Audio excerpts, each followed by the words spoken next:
नमस्कार दोस्तों। उत्तर प्रदेश माध्यमिक शिक्षा सेवा चयन बोर्ड द्वारा पीजीटी सिविक्स नागरिक शास्त्र और टीजीटी सोशल साइंस अर्थात सामाजिक विज्ञान की परीक्षा की तैयारी हेतु 4000 प्रश्नों की श्रृंखला का यह तीसरा वीडियो है। तो चलिए शुरू करते हैं। आज का टॉपिक है चुनाव आयोग। यदि आपने अभी तक चैनल को सब्सक्राइब नहीं किया है तो सब्सक्राइब कर लें, लाइक कर दें जिससे वीडियो अन्य परीक्षार्थियों तक भी पहुँचे। आज हम चुनाव आयोग से संबंधित प्रश्नों का अध्ययन करेंगे। चलिए शुरू करते हैं। तो पहला प्रश्न है, भारत में स्वतंत्रता प्राप्ति के पश्चात पहला वित्त निगम कौन सा था? ये प्रश्न पहले की वीडियो में भी है, इसलिए आप इसको रिपीट कर लें तो अच्छा ही है। सब पहला वित्त निगम वो था पुनर्वास वित्त निगम। पुनर्वास वित्त निगम।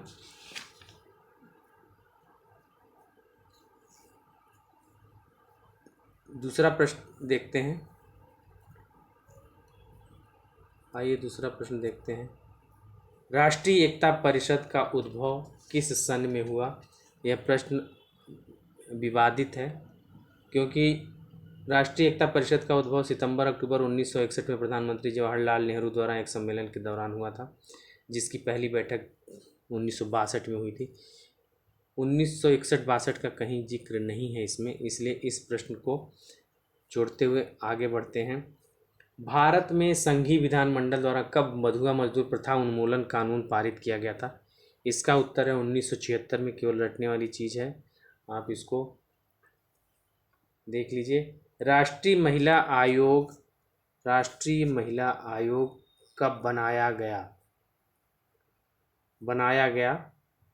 राष्ट्रीय महिला आयोग बनाया गया तो कानून द्वारा पारित, संसद ने जो पारित कानून था, संसद द्वारा पारित कानून के द्वारा राष्ट्रीय महिला आयोग निर्मित किया गया था, जो 1990 में पारित किया गया था। और जनवरी 1992 में गठित एक संवैधानिक निकाय है। यह एक ऐसा निकाय है जो शिकायत का स्वतः संज्ञान के आधार पर महिलाओं के संवैधानिक हितों और कानूनी रक्षा के लिए काम करता है। अगला प्रश्न है कि निम्न में से वर्तमान में उत्तर प्रदेश का लोकायुक्त कौन है? वर्तमान में लोकायुक्त जिस वर्ष का ये परीक्षा है 2015 का, उसमें न्यायमूर्ति संजय मिश्रा थे, इसलिए उत्तर इसका न्यायमूर्ति संजय मिश्रा होगा। अगला प्रश्न है, भारत में लोकपाल और लोकायुक्त के पदों की स्थापना की सिफारिश किस आयोग ने की थी? तो प्रशासनिक सुधार आयोग जो पहला गठित किया गया था, उसने सिफारिश की थी। आप हमारे चैनल के पहले के वीडियो में आप देखेंगे तो प्रशासनिक सुधार आयोग पर चर्चा हमने की हुई है, आप उससे जाकर के इसका डिटेल अध्ययन कर सकते हैं। अगला प्रश्न है, भारत में संथानम और बोहरा समितियों ने क्रमशः किन विषयों पर प्रतिवेदन प्रस्तुत किया? संथानम समिति और बोहरा समिति, तो आप ये देख लीजिए कि इसका उत्तर है भ्रष्टाचार और अपराधीकरण पर। तो संथानम समिति की रिपोर्ट कस्तूरी रंगन संथानम समिति जो भ्रष्टाचार पर गठित की गई थी, इसको गठित करने वाले प्रधानमंत्री लाल बहादुर शास्त्री जी थे, जिन्होंने 1962 में संथानम समिति की रिपोर्ट के आधार पर ही सेंट्रल विजिलेंस कमीशन की स्थापना की गई थी। और बोहरा समिति का संबंध अपराधीकरण से है। ये 1993 में गठित की गई थी। 1993 में तस्करों और राजनेताओं के गठजोड़ की जांच के लिए इस समिति की स्थापना की गई थी। अगला प्रश्न देखिए, राज्य मानवाधिकार आयोग के सदस्यों को हटाया जा सकता है? तो केवल भारत के राष्ट्रपति द्वारा राज्य मानवाधिकार आयोग के सदस्यों को उच्चतम न्यायालय के द्वारा उन संबंधों में विहित प्रक्रिया के अनुसार की गई जांच पर यह रिपोर्ट देने के बाद कि सदस्य कदाचार या अक्षमता का दोष सिद्ध है, राष्ट्रपति के आदेश द्वारा हटाया जा सकता है। बढ़िया प्रश्न है परीक्षा की दृष्टि से, इसलिए इसको ध्यान रखिए। सॉरी। अगला प्रश्न है, सामुदायिक विकास कार्यक्रम का आरंभ कब किया गया था? सामुदायिक विकास कार्यक्रम की शुरुआत कब की गई थी? ये 1952 में किया गया था, 1952 में। भारत की प्रथम पंचवर्षीय योजना का काल क्या था? ये सब प्रश्न 1951 से 56, ठीक है, 1951 से 56। अगला प्रश्न है, इनमें से योजना आयोग के विषय में क्या सत्य नहीं है? यह संविधान में अंकित है, यह गलत है। इसे सरकार के आदेश से बनाया गया था, यह 1950 में बना था, प्रधानमंत्री इसका अध्यक्ष होता है। लेकिन वर्तमान में इन प्रश्नों की कोई अहमियत नहीं, क्योंकि इसका स्थान अब नीति आयोग ने ले लिया है। चलिए अगला प्रश्न देखते हैं। योजना आयोग का अध्यक्ष कौन होता है? तो ऊपर के प्रश्न में प्रधानमंत्री होता है। निम्नलिखित में से कौन सा संवैधानिक निकाय नहीं है? संघ लोक सेवा आयोग की स्थापना संविधान में है, राज्य लोक सेवा आयोग की भी स्थापना से संबंधित प्रावधान संविधान में है। वित्त आयोग आप जानते हैं अनुच्छेद 280 के तहत गठित किया गया है। और नीति आयोग जो है ये संवैधानिक निकाय नहीं है। नीति आयोग संवैधानिक निकाय नहीं है। अगला प्रश्न है कि नीति आयोग का अध्यक्ष कौन होता है? तो नीति आयोग का अध्यक्ष कौन है? ये तो प्रधानमंत्री होता है। तो जो भी प्रधानमंत्री होगा वो होगा, तो नरेंद्र मोदी जी इस समय हैं। आइए अगले प्रश्न पर, निम्नलिखित में से कौन सा एक संवैधानिक निकाय नहीं है? प्रश्न वही है लेकिन ऑप्शन बदले हुए हैं। आप देखो, चुनाव आयोग अनुच्छेद 328 में Uttar Pradesh union public service commission का है।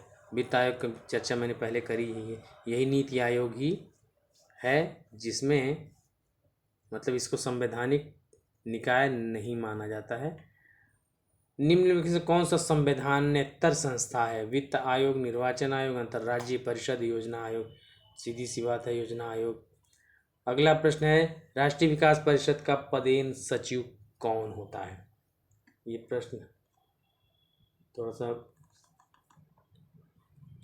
इस समय वर्तमान में महत्वपूर्ण नहीं है, क्योंकि योजना आयोग का जो सचिव होता है वही राष्ट्रीय विकास परिषद का पदेन सचिव होता था।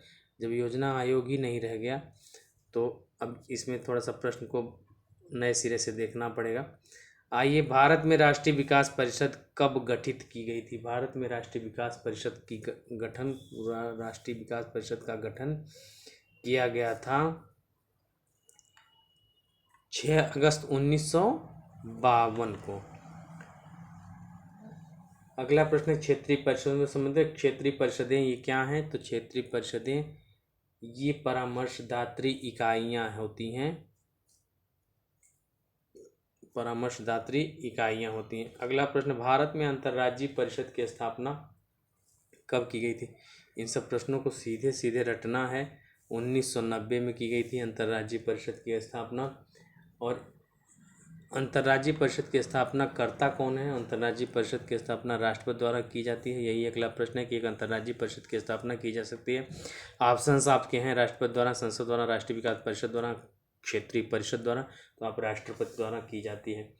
भारत में अंतर्राज्यीय परिषद की स्थापना का 1990 में गठन का प्रश्न हमने ऊपर देख लिया। लोकायुक्त अपना प्रतिवेदन किसके समक्ष प्रस्तुत करता है? लोकायुक्त अपना प्रतिवेदन राज्यपाल महोदय को सौंपता है। अगला प्रश्न देखिए कि भारत में लोकपाल की नियुक्ति के लिए सबसे पहले विधेयक कब प्रस्तुत किया गया था? 1968 में किया गया था सबसे पहले। ओम्बुड्समैन का भारतीय प्रतिमान क्या है? तो ओम्बुड्समैन का भारतीय प्रतिमान लोकपाल है। भारत में प्रशासनिक सुधार आयोग का गठन कब किया गया था? भारत में प्रशासनिक सुधार आयोग का गठन 19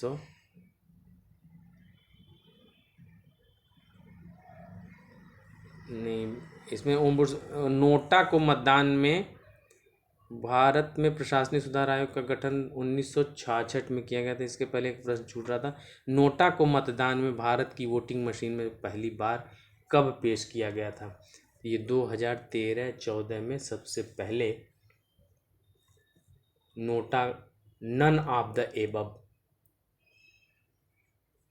2013-14 में नन ऑफ द एबव विकल्प वोटिंग मशीन में आया था।